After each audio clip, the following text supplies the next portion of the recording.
Assalamualaikum warahmatullahi wabarakatuh. Perkenalkan, nama saya Dini Irawan, NIM D04198, kelas Menjas 4A.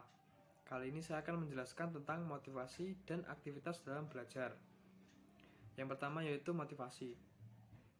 Motivasi adalah merupakan suatu energi dalam diri manusia yang dapat mendorong untuk melakukan aktivitas tertentu dengan tujuan tertentu.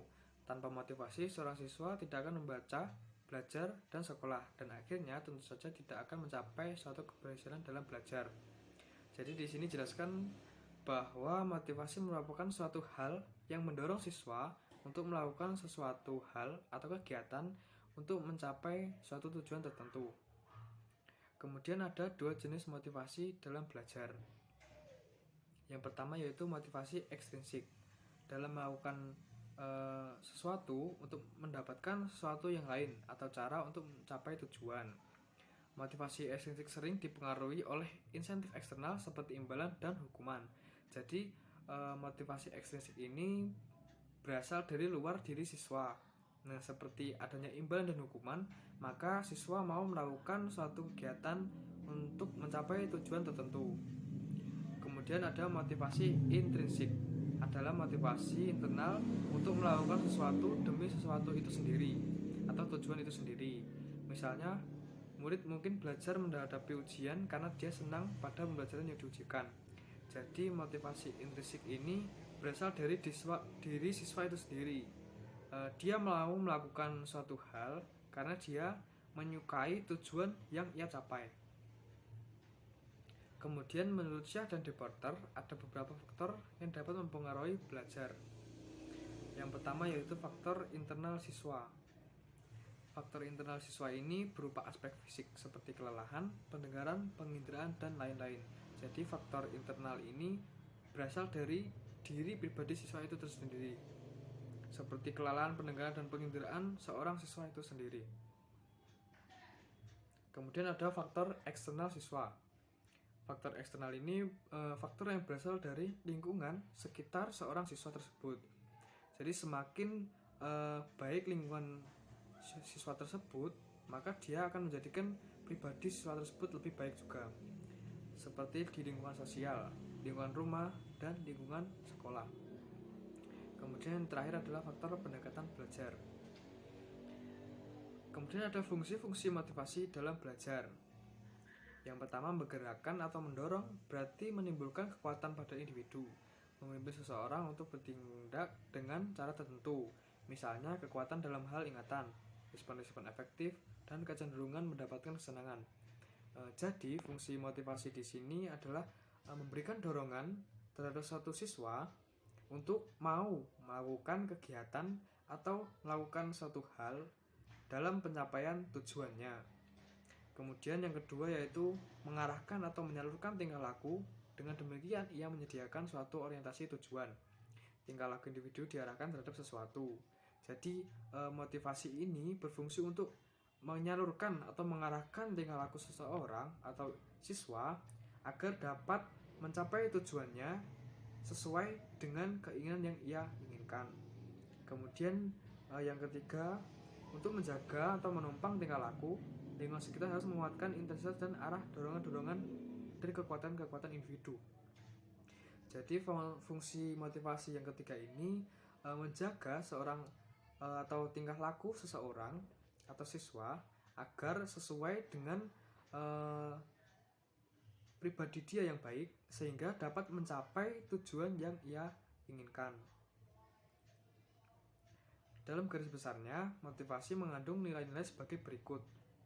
Yang pertama yaitu motivasi menentukan tingkat keberhasilan atau kegagalan perbuatan belajar siswa.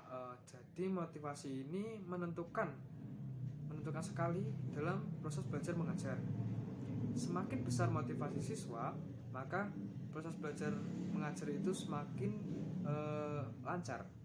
Kemudian yang kedua, atau pengajar yang bermotivasi pada hakikatnya adalah pengajaran yang disesuaikan dengan kebutuhan, dorongan, motif, minat yang dimiliki oleh siswa.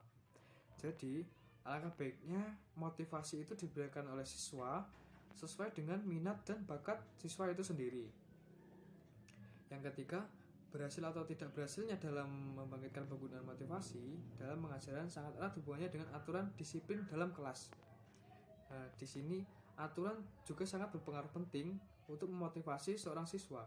Jadi semakin disiplin siswa tersebut, maka dia akan semakin mudah untuk mencapai tujuan yang ia dapatkan. Karena hidupnya sudah diatur dengan peraturan-peraturan yang baik. Kemudian, asas motivasi menjadi salah satu bagian yang integral dari asas-asas mengajar. Penggunaan motivasi dalam mengajar bukan saja melengkapi prosedur mengajar, tapi juga menjadi faktor yang menentukan pengajaran yang efektif. Jadi pengajaran yang efektif itu tergantung juga oleh motivasi para siswanya. Karena para siswanya termotivasi dengan baik, maka proses pengajaran yang dilakukan juga akan menjadi proses belajar mengajar yang baik. Kemudian aktivitas belajar. Aktivitas belajar adalah serangkaian kegiatan fisik atau jasmani maupun mental atau rohani yang saling berkaitan sehingga tercipta belajar yang optimal. Dalam aktivitas belajar, peserta didik harus aktif atau mendominasi dalam mengikuti proses belajar mengajar sehingga mengembangkan potensi yang ada pada dirinya. Jadi di sini dijelaskan bahwa aktivitas belajar itu merupakan kegiatan atau sekumpulan kegiatan yang dilakukan untuk mencapai ilmu jasmani dan rohani untuk para siswanya agar tercapai kegiatan belajar yang optimal. Nah, di sini dijelaskan bahwa peserta didik harus lebih aktif dan mendominasi dalam kegiatan belajar mengajar. Karena semakin aktif pesertanya, maka proses belajar mengajar itu akan semakin ramai dan semakin efektif. Contoh-contoh aktivitas dalam belajar yaitu misalnya membaca, melihat gambar, bertanya, memberikan tanggapan, menulis cerita. Kemudian ada proses pembelajaran dikatakan efektif bila peserta didik secara aktif ikut terlibat langsung dalam pengorganisasian dan penemuan informasi atau pengetahuan, sehingga mereka tidak hanya menerima secara pasif pengetahuan yang diberikan oleh guru. Nah, di sini dijelaskan bahwa siswa tidak hanya mendapatkan materi, tapi juga praktek langsung dari lapangan, sehingga dia mengetahui secara pasti ilmu yang diberikan oleh gurunya tersebut. Derek menyatakan bahwa kegiatan siswa digolongkan sebagai berikut. Yang pertama, visual activities. Di antaranya meliputi membaca, memperhatikan gambar demonstrasi, percobaan. Kemudian oral activities, seperti menyatakan, merumuskan, bertanya, memberi saran, dan mengeluarkan pendapat. Kemudian listen activities, seperti misalnya mendengarkan percakapan, diskusi, dan pidato. Yang keempat, writing activities, misalnya menulis cerita, karakan, laporan, dan menyalin. Kemudian ada motor activities, misalnya melakukan percobaan membuat konstruksi, model mereparasi, bermain, berkebun, dan berternak. Kemudian ada mental activities, misalnya menanggapi, mengingat, memecahkan soal, dan menganalisis.